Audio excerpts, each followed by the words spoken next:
না না না, অন্ধ মানুষ তো কিছু করতে পারে না।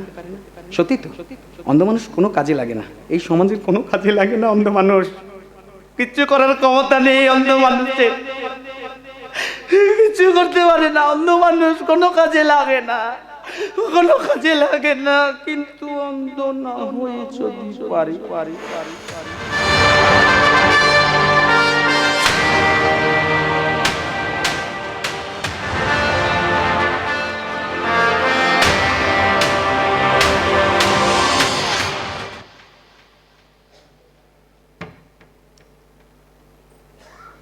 কি ভাবছেন? কি ভাবছেন? চমক লাগলো তো? লাগবে লাগবে লাগবে। এখন আরো অনেকগুলো চমক বাকি আছে, একটার পর একটা চমক আসবে। চমক, সত্য উদ্ঘাটন করতে গেলে মাঝে মাঝে এইভাবে মিথ্যার নাটক করতে হয়। ইয়েস, মিথ্যার নাটক। আরো যদি কিছুদিন আমাকে অন্ধ সেজে থাকতে হয়, থাকবো। হ্যাঁ থাকবো। আর আর সত্য উদ্ঘাটন করতে এসে দেখলাম এই সুন্দরপুরের শান্তি আশ্রমে লুকিয়ে আছে আসল গোপন রহস্য।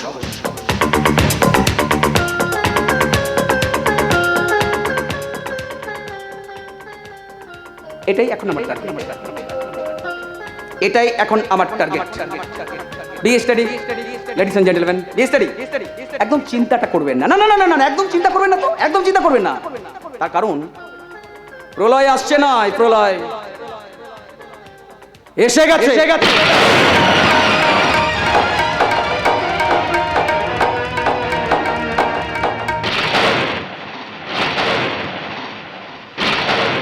আকাশ আজ কালো মেঘে ছেয়ে গেছে, ঘন ঘন কালো মেঘের বুক ছুড়ে বাজ ছড়ছে বাজ। একটা দমকা হাত যেন সবকিছু লন্ডভন্ড করে দিতে চাইছে। মনে হচ্ছে এক্ষুনি একটা প্রলয় সেই পৃথিবীর মাটি ভূমিকম্পে ফাটিয়ে দেবে। বাবা। ও সোহেলি মা, আয় মা। আচ্ছা তোমার কি হয়েছে বলো তো? আমার আবার কি হবে? তুমি যাই বলো না কেন বাবা, আমি বেশ ভালোভাবে বুঝতে পারছি তোমার তো কিছু একটা হয়েছে। দুদিন ধরে দেখছি তুমি কেমন যেন অন্য মানুষ কর, মাঝে মধ্যে তো আপন মনে কি সব যেন বিড়বিড় করে বলে চলেছো। আর কাল রাতেও তো দেখলাম সারাটা রাত না ঘুমিয়ে বারান্দায় পায়চারি করছিলে। সত্যি করে বলো না বাবা আমাকে, তোমার কি হয়েছে? একটা প্রশ্ন মাথার মধ্যে এসে মনের ক্যানভাসে ধরা দিয়েছিলে মা। প্রশ্ন? হ্যাঁ রে মা। কি প্রশ্ন? তোর মুখেই শুনেছি আম্মাগানে যে ছেলেটির সঙ্গে তোর দেখা হয়েছিল। হ্যাঁ গো, নাম বলেছিল সওদাগর, সে নাকি স্বপ্ন বিক্রির সওদাগর। ও তো দেখতে পায়। আবার সুভাষিনী দেবীর ছেলে ঝড়কেও একই রকম দেখতে। ও শুধু দেখতে পায় না, তাই এ নিয়ে তোমার তো চিন্তা করবার কি আছে শুনি? পৃথিবীতে একই রকম দেখতে দুটো মানুষ তো থাকতেই পারে, তো বিজ্ঞানী বলেছে। সোহেলি মা, কেন গো, কিছু বছর আগে যে খবরের কাগজে ছবি বেরিয়েছিল তুমি তো দেখোনি? আরে সচিন টেন্ডুলকার মাঠে ব্যাট করছে, আর হুবহু তার মতনই দেখতে একজন গ্যালারিতে বসে খেলা দেখছে। আমার প্রশ্নটা হুবহু একই দেখতে, সেটা নিয়ে নয় রে মা। তাহলে ওই সুভাষিনী দেবীর ছেলে ঝড়কে দেখার পর থেকে আমার মনটা কেমন যেন উতলা হয়ে উঠেছে। বারো বারো মনে হচ্ছে আমার খুব চেনা, খুব আপনজন। বারবারই ওর কাছে আমার ছুটে যেতে ইচ্ছে করছে, কিন্তু কেন এমনটা হচ্ছে সেটা বুঝতে পারছি না। এ তো ভারী অদ্ভুত ব্যাপার হলো। সেটাই তো ভাবছি রে মা, মাত্র কদিন হলো ওরা এই গ্রামে এসেছে, তাই তো। কিন্তু আমার যেন মনে হচ্ছে ওকে আমি আগে কোথাও দেখেছি। এটা তোমার মনের ভুল বাবা। হয়তো তাই, কিন্তু কেমন আছেন মাস্টারমশাই? আরে সুভাষিনী দেবী, যা শোনা, আমি ভালো আছি। আপনি ভালো আছেন তো? হ্যাঁ, এত সুন্দর সাজানো গোছানো গ্রাম, এত সুন্দর গ্রামের আবহাওয়া, ভালো না থেকে যাব কোথায়? তো তুমি কেমন আছো? খুব ভালো আছি। দুদিন ধরেই ভাবছি এই গ্রামটা একটু ঘুরে দেখব, কিন্তু ঘরের কাজ সামলিয়ে আর সময় করতে পারছিলাম না, তাই আজ বেরিয়ে পড়েছি। আর এই প্রাকৃতিক দুর্যোগ। ভালো করেছেন, খুব ভালো করেছেন। সূর্যাস্তের সময় নদী পাড়ের দিকটা বেশ লাগে। আমি তো স্কুল ছুটির পর মাঝে মধ্যে একা একা ওই নদী পাড়ে গিয়ে বসে থাকি। বাবা, বল মা। তুমি বরং মাসিমার সঙ্গে কথা বলো, আর আমি চট করে গিয়ে তোমাদের জন্য একটু চা বানিয়ে আনি। চাটা ভালো করে তৈরি করে আনবি মা। ঠিক আছে বাবা। আপনার মেয়েটা কিন্তু বেশ, ওকে আমার খুব ভালো লেগেছে। কি বললেন?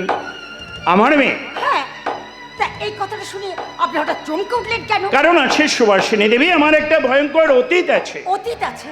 হ্যাঁ সুভাষিনী দেবী, সেই অতীত, সেই ইতিহাসটা আমি ভুলতে চেয়েছিলাম, ভুলে থাকতে চেয়েছিলাম, কিন্তু কিন্তু কিন্তু কিন্তু কিন্তু কদিন হলো সেই অতীতটা আবার আমার সামনে এসে দাঁড়াচ্ছে। হয়তো আমার অতীতটা আমাকে কিছু বলতে চাইছে, কিন্তু ঘন ঘন বাজ পড়ার শব্দে আমার সেই অতীতের কথা বলার ভাষা আমি শুনতে পাচ্ছি না। মাস্টারমশাই, ওই সোহেলি, যাকে আপনি আমার মেয়ে বলে সম্বোধন করলেন, ও আসলে আমার নিজের মেয়ে নয়। এসব কি বলছেন আপনি? ও আপনার নিজের মেয়ে নয়। না সুভাষিনী দেবী, ওকে আমি একটা অনাথ আশ্রম থেকে নিয়ে এসে মানুষ করি। তার মানে আপনার নিজের ঔরসজাত কোনো সন্তান ছিল না? ছিল। বৃষ্টি আসবে, খুব জোর বৃষ্টি আসবে। ঠিক বলেছেন সুভাষিনী দেবী, ওই ঝড়ের পূর্বাভাসটা পাচ্ছি আমি। আজ থেকে বহু বছর আগে আমার স্ত্রী শতরূপার সন্তান সম্ভব হয়। ডাক্তারবাবুর দেওয়ার সময় মতো আমি আমার স্ত্রী শতরূপাকে হাসপাতালে ভর্তি করি। কিন্তু আমার আজও স্পষ্ট মনে আছে সেই দিনটার কথা। সেই দিনটা হচ্ছিল এরকমই এক ঝড় বৃষ্টির রাত। ঘন ঘন বাজ পড়ছে, তুমুল বৃষ্টি হচ্ছে, আর একটা ঝড় তাণ্ডব চলেছে সেই রাতে। আর ওই বিপর্যয় রাতে আমার স্ত্রী শতরূপা একটা পুত্র সন্তানের জন্ম দেয়।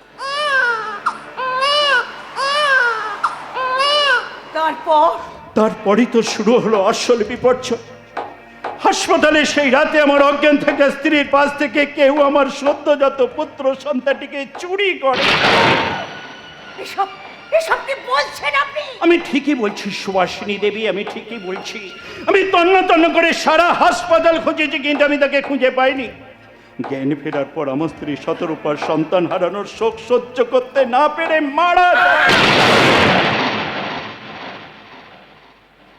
যাক সে কথা। তার কয়েক বছর পর আমার নিঃসঙ্গ জীবন কাটাতে একটা অনাথ আশ্রম থেকে ওই শৈলীকে নিয়ে এসে আমি ওকে সন্তান স্নেহে মানুষ করি। মিলে যাচ্ছে আমার অতীতের ঘটনার সঙ্গে সবকিছু মিলে যাচ্ছে। তার মানে কি ভাবছেন সুভাষিনী দেবী? কিচ্ছু না। তা সহেলি জানে ও আপনার ঔরসজাত সন্তান নয়? জানি।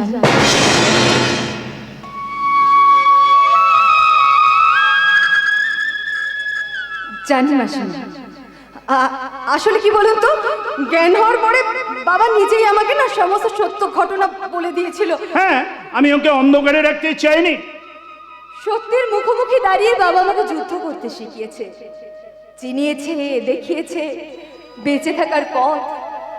মাসিমা, মাসিমা, আমাদের এই নিষ্ঠুর সমাজের বুকে আমার মতো একটা অনাথ অসহায় মেয়ে, দেখুন না আজও কেমন দিব্যি মাথাটা উঁচু করে বেঁচে আছে। সেটা তো শুধুমাত্র আমার বাবার শিক্ষা আর আদর্শকে পাথেয় করে। তা নাহলে হয়তো কবে কোন নজরের চোরাবালি স্রোতে আমি নিজেকে হারিয়ে ফেলতাম। শৈলেমা, যাক, ছাড়ো তো সব কথা, না জানো। হ্যাঁ দেবাদি,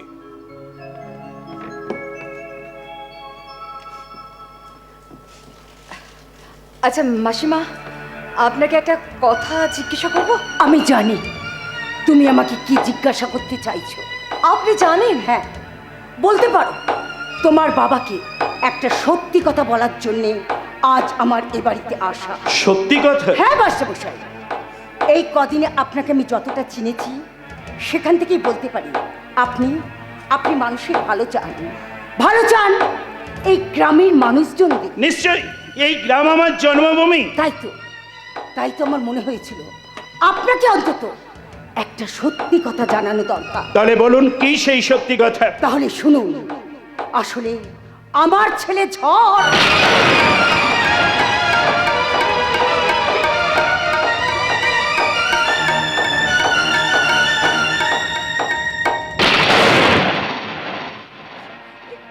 এসব আপনি কি বলছেন? ঠিকই বলছি।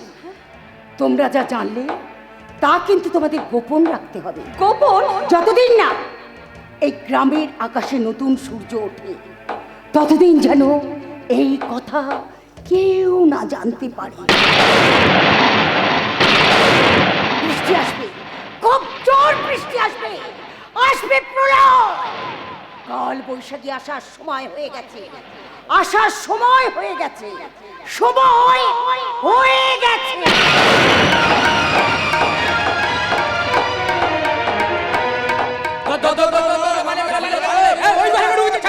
অনেক ক্ষতি করছি।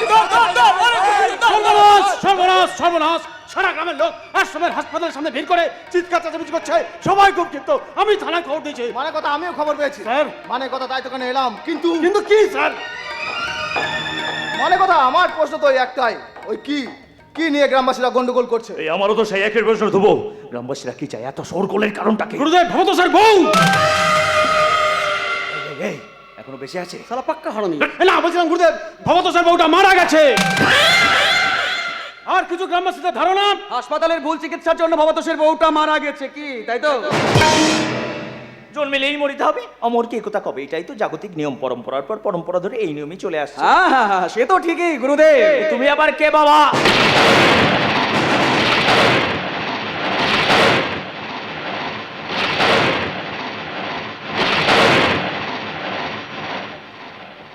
তবে আপনি একদম চিন্তা করবেন না গুরুদেব, একদম চিন্তা করবেন না, গ্রামবাসীদের শান্ত করে দিয়ে আমি এখানে এসেছি।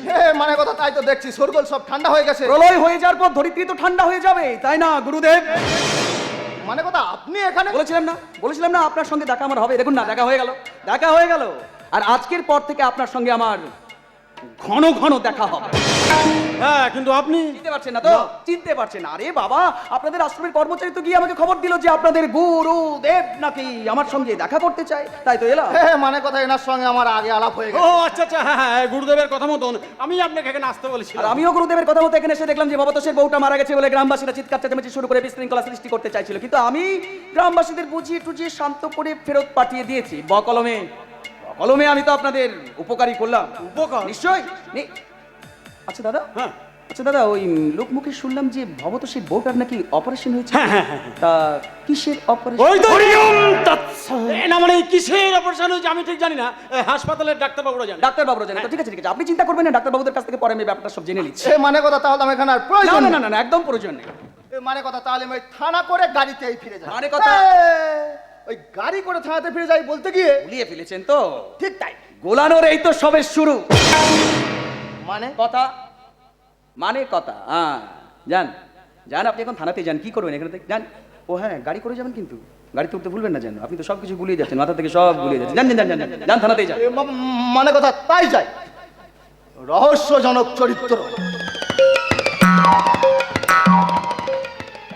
ধ্রুব, হ্যাঁ গুরুদেব, আমি আসছি। যাও যাও যাও, এই যাও, এই যাও।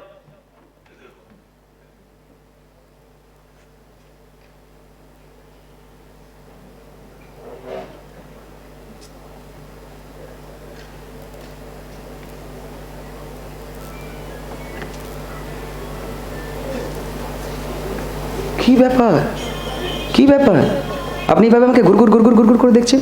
কি ব্যাপার, কি হয়েছে আপনার?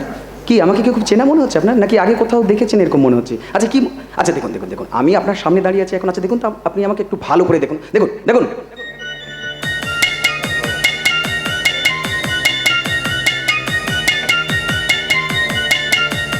হ্যাঁ, এই কদিন আগে একটা অন্ধ ব্যক্তি তোমার মতো দেখতে আমার আশ্রমে এসেছিল, ওই জন্য একটু গুলিয়ে ফেলেছিলাম। যাকে ওসব কথা বাদ দাও। এই তোমার সম্বন্ধে আমি অনেক কিছু শুনেছি, শুধু পরিচয় হওয়াটাই বাকি ছিল। তা পরিচয় করে কি বুঝলেন? সেটা সময় বলবে। সময় কারোর জন্য অপেক্ষা করে না গুরুদেব, সময় কারোর জন্য অপেক্ষা করে না। এই ঘড়ির কাঁটাটা না খুব বেইমান, কারোর কথা শোনে না, নিজের আপনজনদের ফেলে রেখেই দূরে চলে যায়। আর যখন যায় পুরো ব্যাপারটা না উল্টে দিয়ে যায়। আরে তুমি হয়তো আমার সম্বন্ধে কিছু জানো না, ওই জন্য এতগুলো কথা বলছো। আরে বাবা, জানি বলি তো বলছি। তার কারণ সার্টিফিকেট দেওয়ার আগে আমি কুষ্টি বিচার করে সার্টিফিকেট দিই, ওই এমএলএ এমপিদের মতো টাকার বিনিময়ে নয়। বাবা, কদিন গ্রামে এসে দেখছি সব বুঝে ফেলেছো। গ্রামে থেকে শুধু অপরাধীদের পোশাকটা খুলেছি গুরুদেব, নোংরা চরিত্রমাখা শরীরের চামড়াটা না অনেক আগেই খুলে দিয়েছি। তুমি কি এখানে এসে আমার বদনাম করতে চাইছো? নামের লোভে আপনি এতটাই বুঁদ হয়ে আছেন যে বদনামের কথাটা আপনার চোখেই পড়ে না। আরে কি চাই তোমার? কি দিতে পারবেন আপনি? কি দিতে পারবেন? কিছু টাকা, দামি গাড়ি, বড় ফ্ল্যাট, নাকি প্রাণে মরার হুমকি? গীতিমা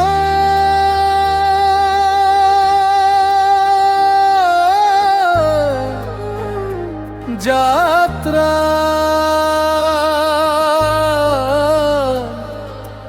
আপন